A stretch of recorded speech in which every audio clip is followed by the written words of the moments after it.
Welcome home to USA Global TV and Radio, a place where dreams take flight, with authentic storytelling, diverse perspectives and meaningful conversations, where global stories unite and bridges are built beyond all borders. Discover world-class education, entertainment, hope and inspiration. Together, we're building bridges worldwide. Subscribe to our channel, USA Global TV. Download our app, USA Global TV. Be our guest or join our team. Visit usaglobaltv.com. Thanks to our founder and executive producer, Dr. Jacqueline Kerbeck. Music score by Yeffy Tang from Cloud Road Music. Voiceover artist Mike Porter. Creative direction by Paul Garcia. USA Global TV and Radio, your home for global connection. All rights reserved. This video and its contents are the exclusive property of USA Global TV and Radio. Unauthorized use, duplication or redistribution in any form is strictly prohibited. Aging sucks, does it? Does it for you? It's interesting, when I mentioned the title of my new book, it's coming out literally, I guess, Saturday, July 4th. And I'm going to say 19 out of 20, about 95% of the people say, yeah, it really does. But I get that 5% of the people say, no, not really. And so why do some people not think that it sucks and others do? Well, that's kind of the follow-on from what we had. We talked a little bit about this morning. Dr. Jacqueline was the host of the book launch show about 2 hours ago. And I decided to take my show today, and rather than have a guest, and plus the fact it's also on the July 4th weekend, it's kind of hard to get a guest. But anyway, so today, follow up a little bit. In follow up right on the title, I mentioned earlier that if you remember the old telephone switch banks where you saw the operators sitting there in chairs and they were constantly pulling out things, putting things in, that reminds me very, very definitively of our bodies. Our brain is that big switchboard, and we're constantly talking to other parts of our body. We're sending signals going here, there, and yonder. And so the signals go in, they go here. Well, depending on which direction the signal is going in and what it's coming from, it has an order. It says, do this. Okay. If it's breathing, you breathe. If it's your heart rate, if I need to increase my heart pulse because something's happening. But all of these things are happening. Digestion, also, going to sleep. We have these signals that are going all over the place. And that's part of our process. So when you look at your body in the big scheme of things, your body is always listening, and it's your lifestyle it's listening to. Every meal you eat, every walk that you take, every night's sleep, the stresses you encounter every day, the environment you live in, they all send signals to your brain. And then your brain says, okay, this is what I need to do to adapt to that particular signal path. So if you're listening to the wrong signals over a long period of time, you may end up being obese, may have heart disease, or you may be an Olympic runner. It's all listening to those signals. So that's kind of the direction I want to go to today when we're talking about the show. But red.olaughlin, researcher, writer, over 1,000 original content articles on LinkedIn. I think this is my 8th or 9th book. I'm not sure. I had one book that I published a long time ago that I can't find because the company's gone and I don't have a copy of it. So, but anyway, most of my books are on health and wellness, longevity. I look primarily at the aging processes. Treat a cause and you usually can fix a problem. If you treat symptoms, you'll always be treating symptoms, and the cause could get worse, could disappear. But generally speaking, you don't know what's happening to the cause. So that's the primary focus that I have with regard to aging. You got to know what the causes of aging are, and you got to know what the causes of other things that support your health. So we'll get into a lot of detail on that. But our program here on the USA Global TV and Radio Network is found on YouTube, a couple different channels there. The USA Global TV network and radio network, and Dr. Jacqueline Kerbeck. If you're not a subscriber, really and truly appreciate you seriously considering subscribing for us. We're also found on E360 TV, Amazon Fire, a lot of social media channels, a lot of places out there. So the background on me, My civilian background is reliability engineering, quality engineering, logistics engineering. My military background, 31 years in the military. I did 4.5 on active duty and got an invitation to Vietnam, did 20 in the reserves, then went back on active duty for 6 years. My last 2 years were in Stuttgart, Germany. I was responsible oversight for 5,500 reservists in 89 countries in Europe and Africa as Deputy Director of Reserve Affairs. So I got an invitation to Bosnia at the end of my career. Retired almost 31 years in the military, then almost retired, getting closer to 30 years. Married, in fact, tomorrow's my 58th wedding anniversary. I said I do to the Navy on a Sunday afternoon. The following Wednesday night, I said I do to my wife. 31 years at the military, 58 years and counting starting tomorrow. With my wife, we have 2 kids, 3 grandkids, and 1 great-grandson. A little over 2.5 right now. And I coach people writing books. I publish books, probably over 50 books probably that I've done for other people. Public speaker, host on the USA Global TV and Radio Network. And last year, 2025, I was the #1 most valuable team player and #3 overall host. I think that's most about what I am. I'm sure there's a couple of things I left out, not critical. But as I get into the book, I think you're going to see that there's some things that I looked at a little bit differently. So I wrote a book 10 years ago, Longevity Secrets for Healthy Aging. And my 2 primary premises were human growth hormone and the loss of the telomere at the bottom of your DNA. It's like a protective cap.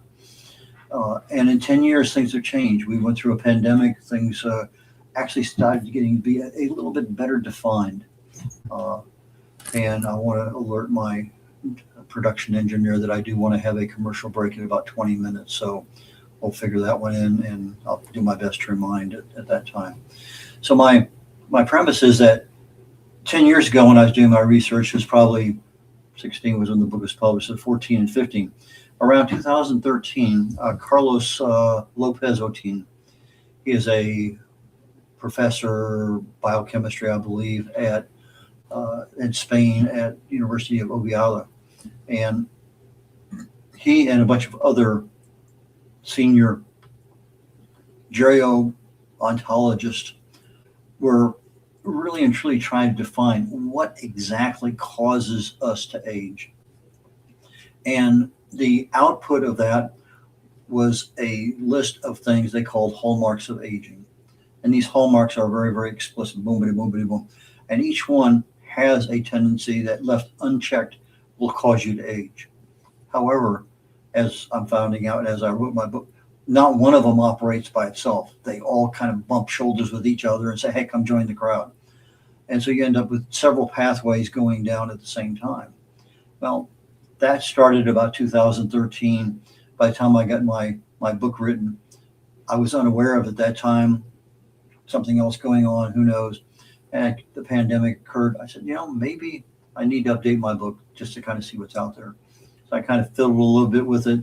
And a couple of years ago, I said, here's some information. So hallmarks of aging, I said to myself, well, I wonder if there's hallmarks of health. And sure enough, same guy, Carlos Lopez Otin, wrote the hallmarks of health. Well, at the same time that he written the hallmarks of aging, it had gone from 8 to 12 definitive physiological, molecular level activities, chemical processes in the body that they said this causes aging.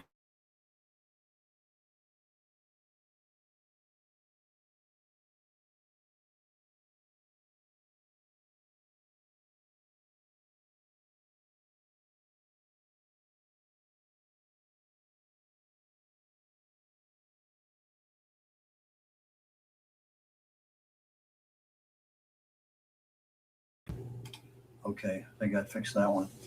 It's not a result of aging. It's a result, but it's not an indicator. It's an indicator.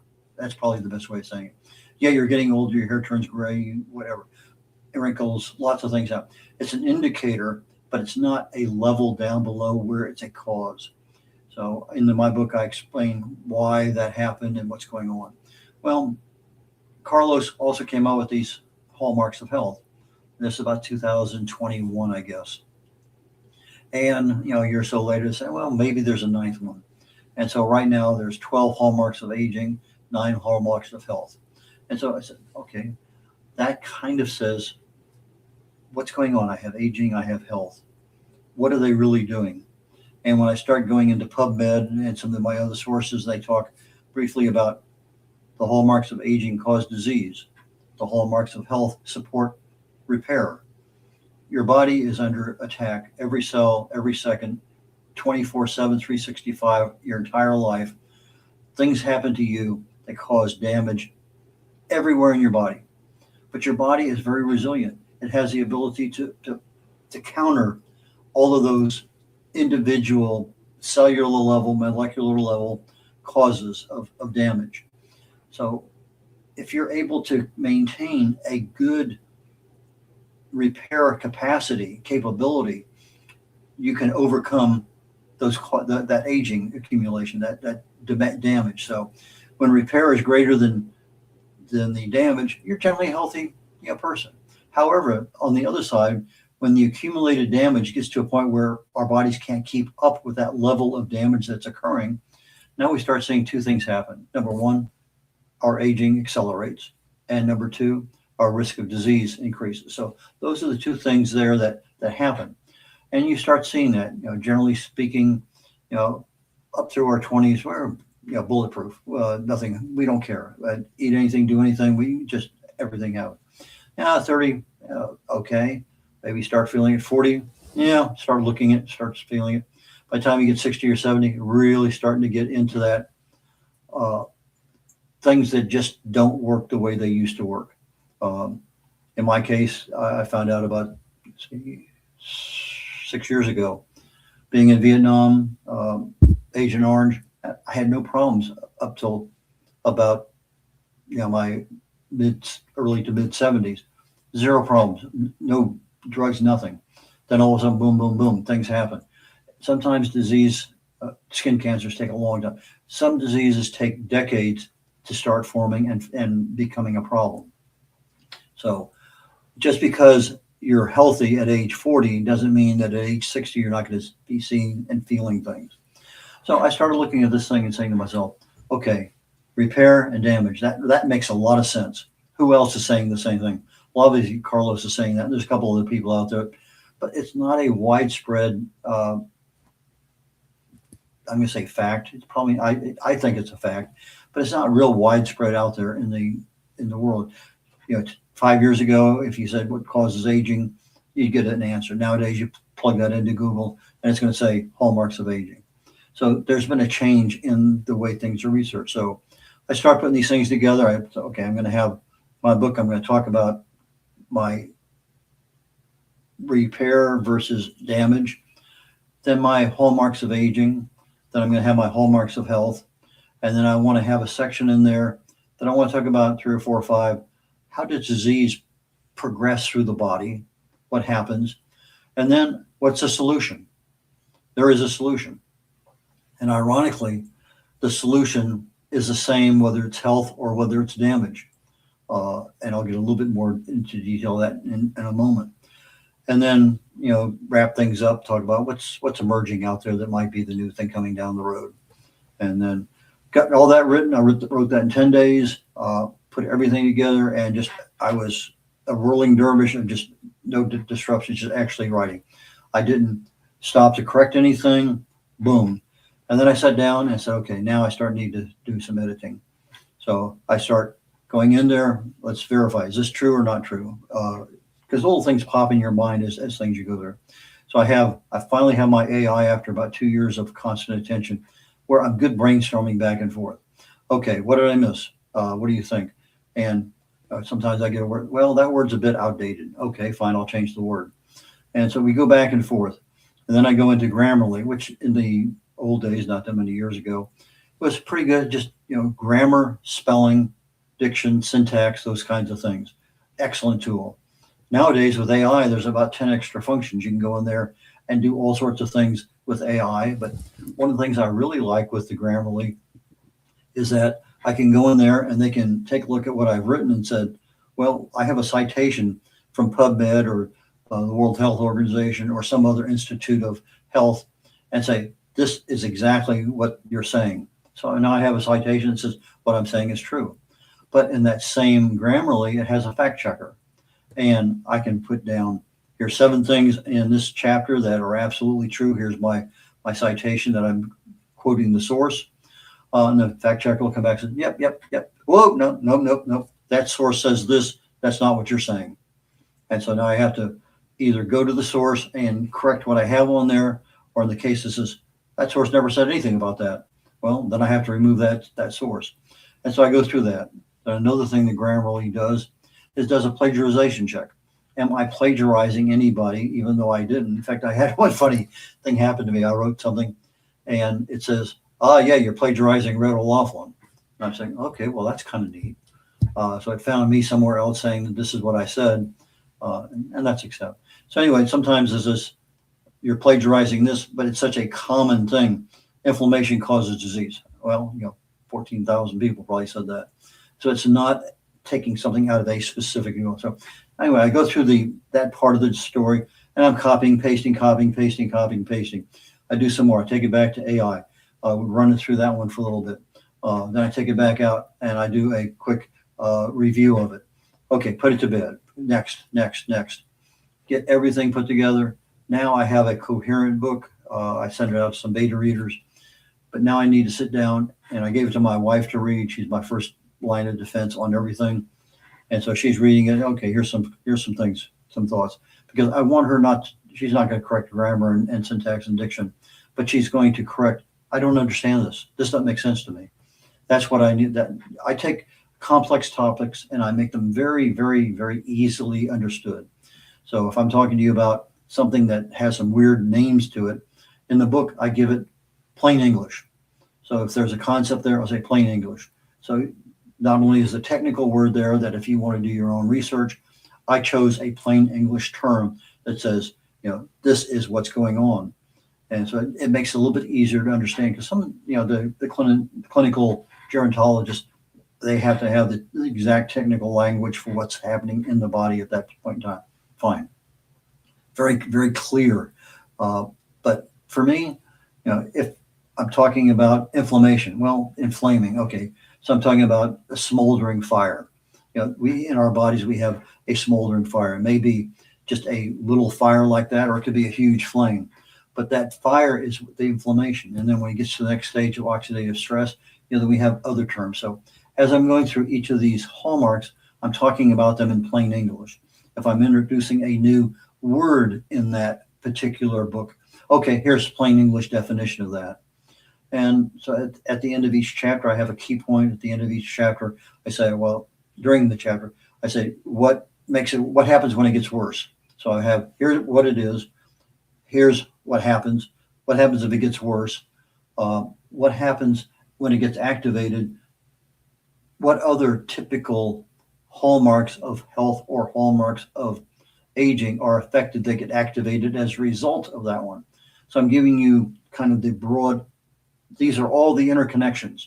Here's the big telephone bank. Okay, this girl over here has this one over here has that one. When they're all back and forth, she's saying, hey, connect up there. So you get the big picture that this one is not operating by itself. It's actually activating other ones too. And then when you get down to the end, I say, okay, what causes this to happen? I end up with, okay, maybe diabetes, maybe heart disease, maybe something else. Well, how did I get there? Because they're different diseases, but they all started with chronic low-level cellular inflammation in the body caused by free radical damage. That inflammation is unchecked. It grows a little bit, becomes oxidative stress. It grows a little bit more. The DNA mutations are not being held at bay anymore.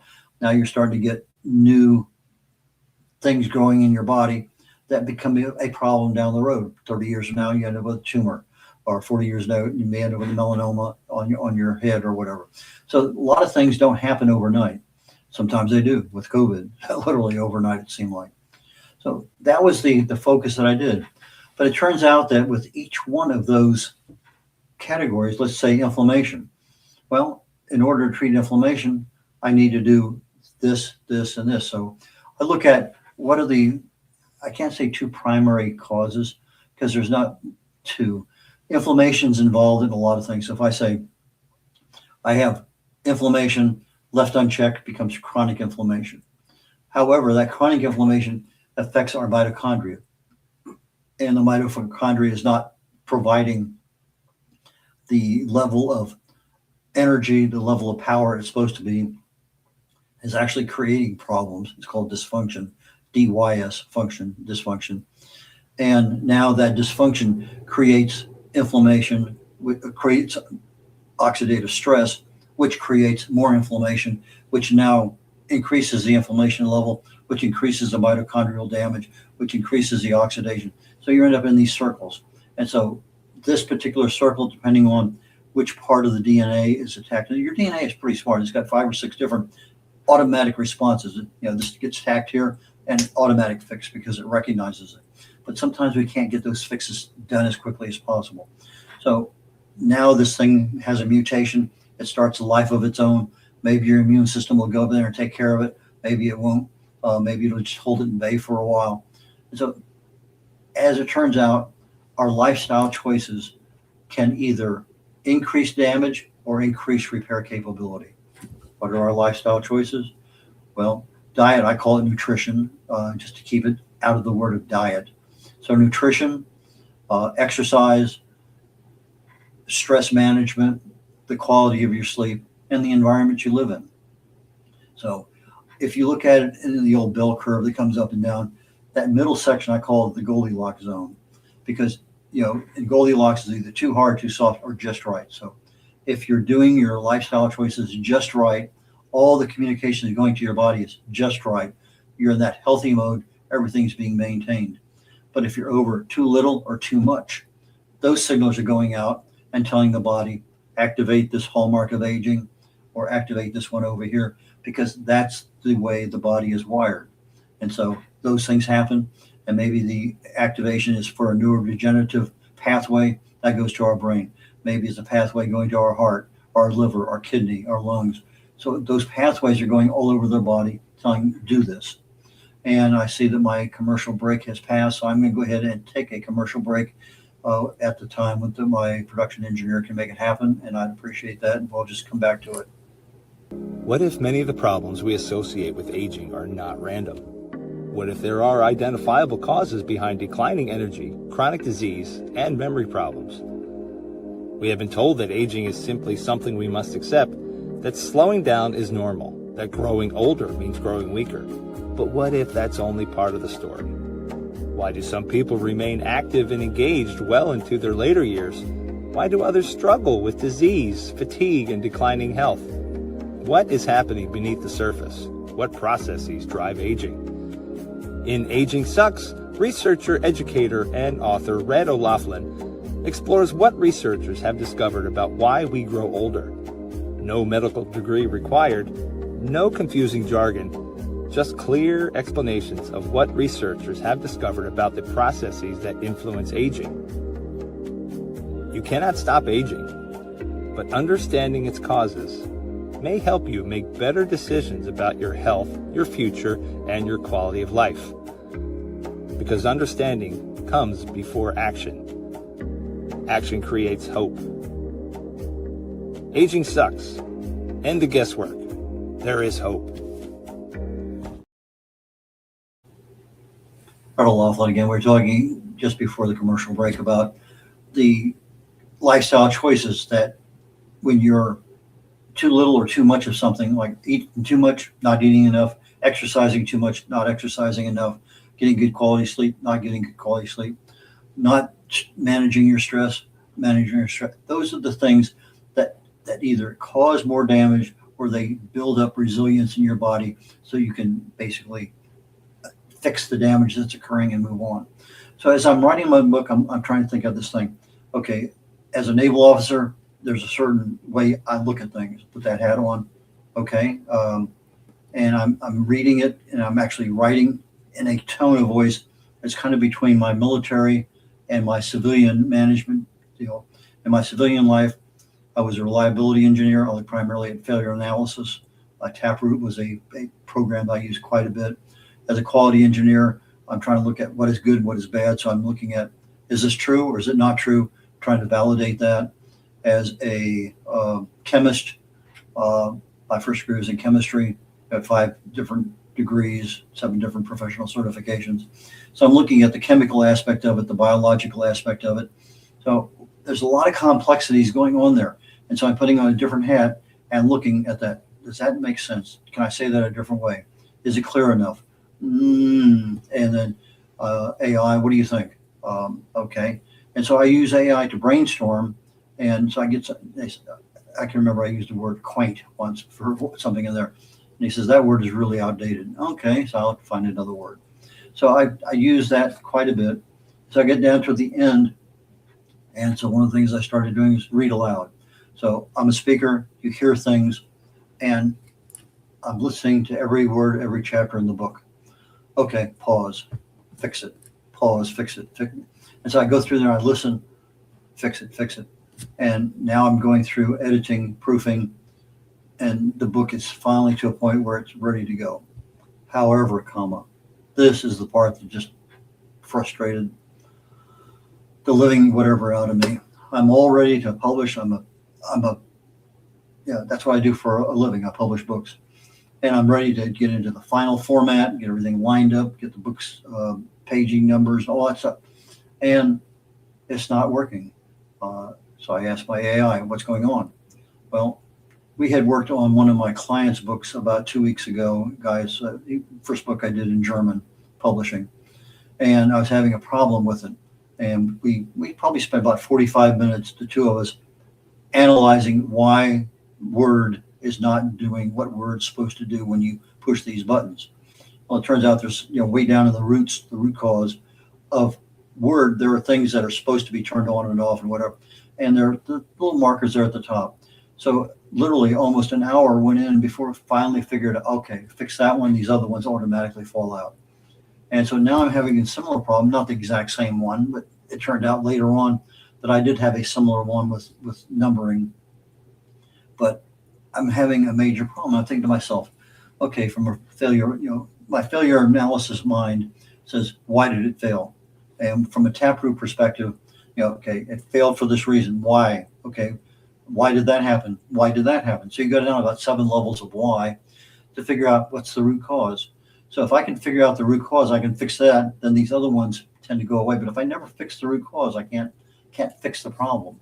And so from a failure perspective, I'm looking at what's causing the problem and try to fix that within the Word hierarchy or architecture, or whether it's a subroutine that's being run. So a lot of problems. I mean, unbelievable. I spent 3 different days, hours working with AI, trying to figure out what's wrong. Okay, from put my reliability hat on, why did that happen? Well, as I'm putting my book together, I'm copying, pasting, hundreds of times, probably well over 1,000 times. And every time you copy and paste, you're bringing in the existing structure of whatever that paragraph, that phrase, that line item, whatever that is, you bring it in, and it has hidden characters. You don't see them. You bring them in, you merge them with your document, you tweak them a little bit, but those hidden characters are still there. And there are ways of going down and finding out where they are and how they're labeled. And I'm going through the book and I'm click. Every single line item, it seems, not every line item, but certainly almost every paragraph for sure. And making tweaks to change. And so part of the problem is I'm copying and pasting hundreds of things from multiple different sources and putting it all in one book and expecting no problem. Well, Word will do pretty well for about 20, 30 pages, but you get a couple, 300, 400 pages, and it doesn't operate the same. So that was a lot of frustration. Got through that. But it turns out that if I had copied and pasted as a text with no hidden characters, or pasted as a merge, which are those are the options, a couple of options outside just the paste, I could have eliminated all of those hidden characters. So now, do red.olaughlin, copy, paste with merge, and I don't have to worry about coming back later. But it was a pain in the butt for that part. So there's a lot of things on that one that created all sorts of problems. And I dropped something. What did I do with it? Well, I guess those things happen. I thought I had something. There it is. Okay. So I used all my different hats to look at the book, to put it together, try to figure out what makes sense at a non-complex level. And that's what I was. So if you say, what can you do to reduce the level of damage that's happening in your body? Well, you're eating every day, you're exercising every day. In fact, exercise is one that just kind of blew my mind. I didn't realize how important exercise was, because your mitochondria provide power. That's the energy source of everything that goes on in your body. When you exercise, two things happen. Number one, you have the stress. It's called acute stress. These are minor things. You lift weights, you get a little bit of sore arms or muscles, or you run, you get a little bit of sore legs. That's acute stress. It's stress. It's temporary. It's short term.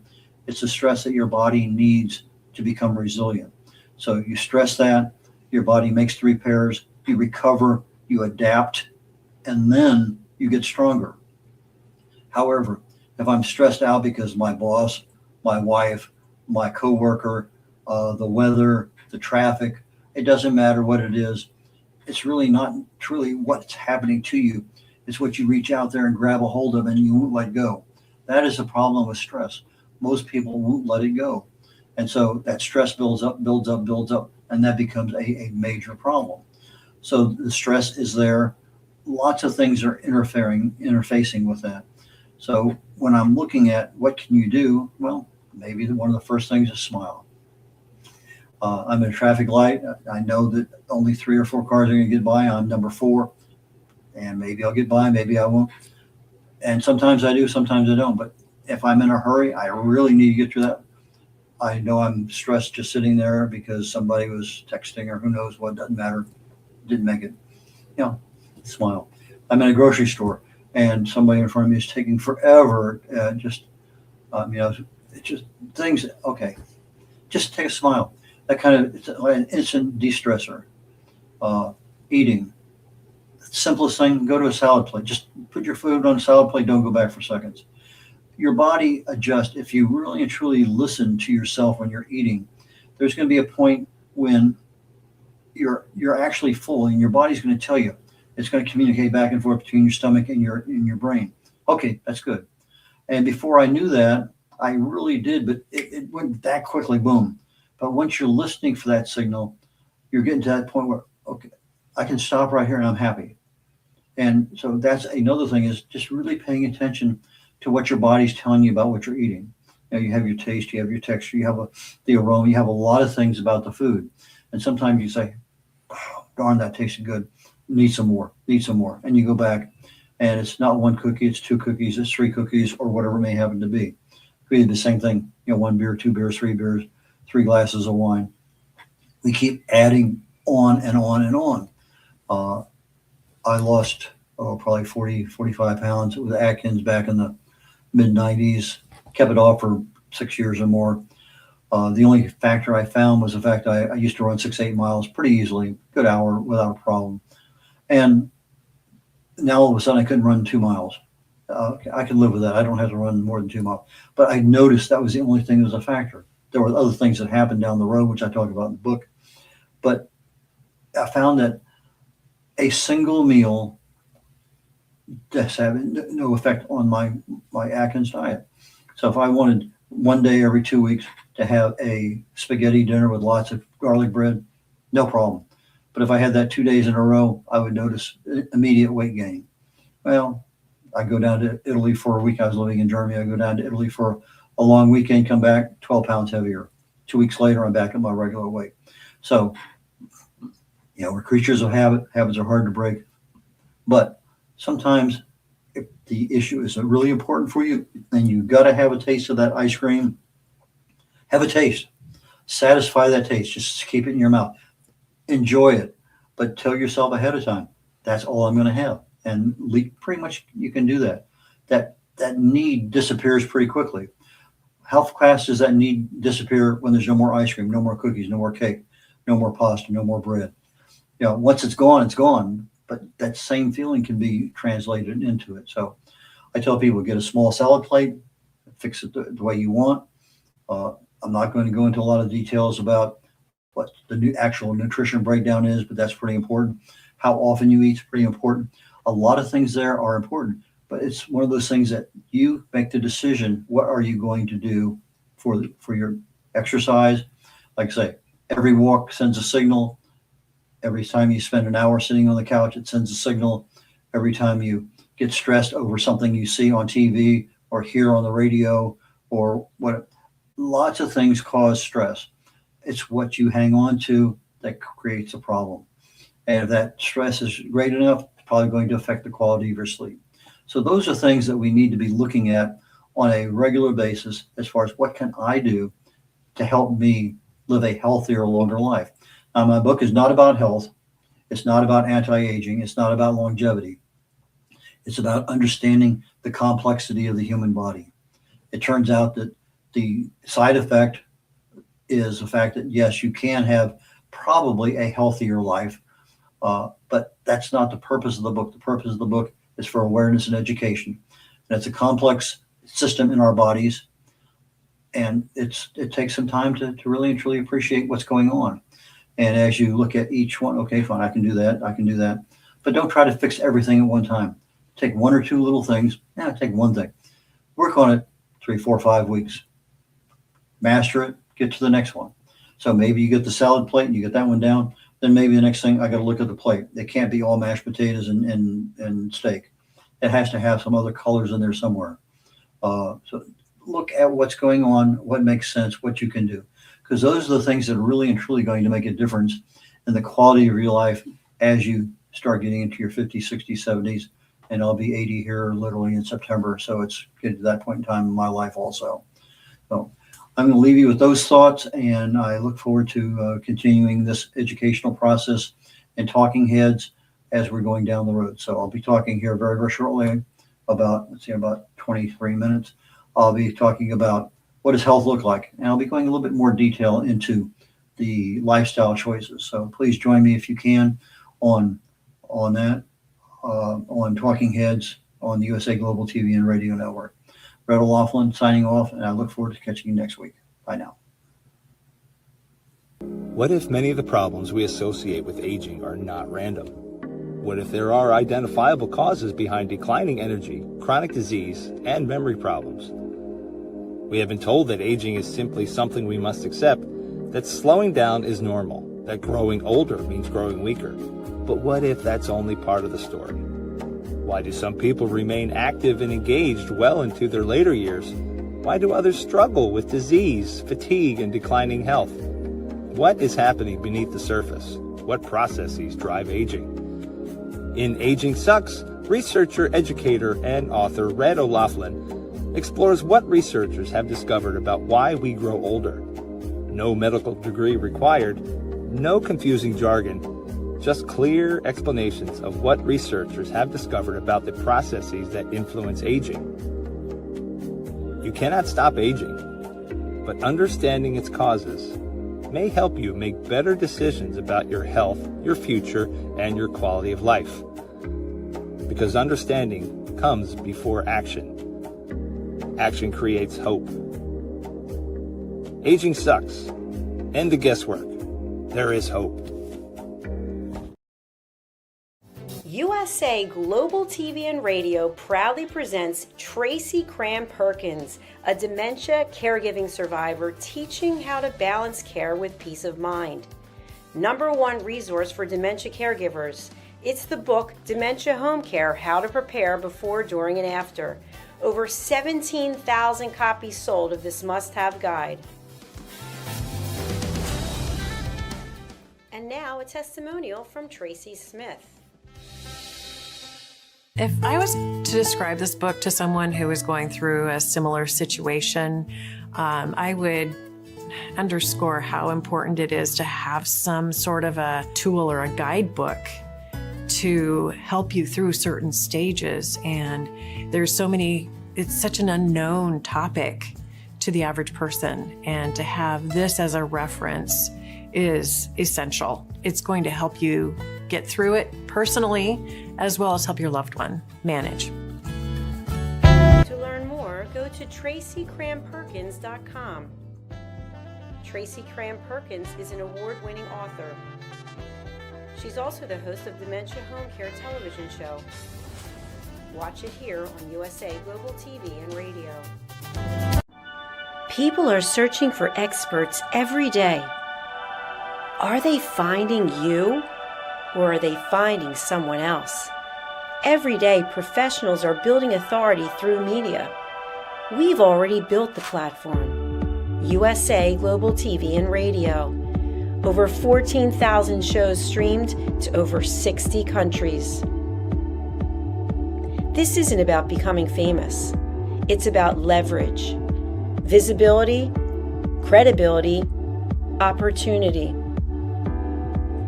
One interview, one conversation, one show, repurposed into content, connection, and business growth. Most people assume hosting a TV show requires a studio, a production team, and a massive budget. Our television packages begin at $1,500 US per month. Professional production, global distribution, replay visibility, built for voices with something to say. I'm Dr. Jacqueline Kerbeck, and if this resonates with you, we should talk.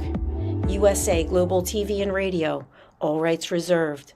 Contact us at info@usaglobaltv.com. How much of your value have you been giving away? Saying yes when the answer should have been no?